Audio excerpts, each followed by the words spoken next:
To get Multiview on YouTube TV, start by ensuring you have an active subscription to the service and a compatible device such as a smart TV, streaming device, or mobile device.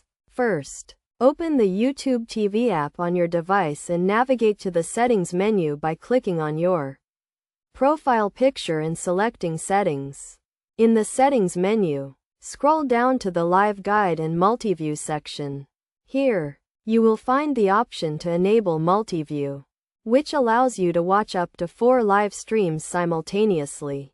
Select the Multiview option and choose the number of streams you want to display, which can be 2, 3, or 4 streams at a time. Once you have enabled Multiview, you can customize the layout of the streams by dragging and dropping them into your preferred arrangement. To add channels to your Multiview layout, navigate to the Live tab and select the channels you want to include.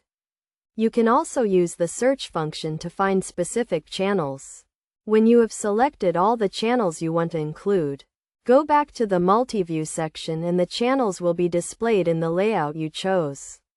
You can switch between channels by selecting the channel you want to watch and it will become the main stream, with the other channels continuing to play in smaller windows. To exit Multiview, simply select the Exit option and you will return to the standard YouTube TV interface. It is worth noting that Multiview is only available on certain devices and may not work on all channels, so you may need to check the YouTube TV website for a list of compatible devices and channels. By following these steps, you can easily enable Multiview on YouTube TV and enhance your live streaming experience.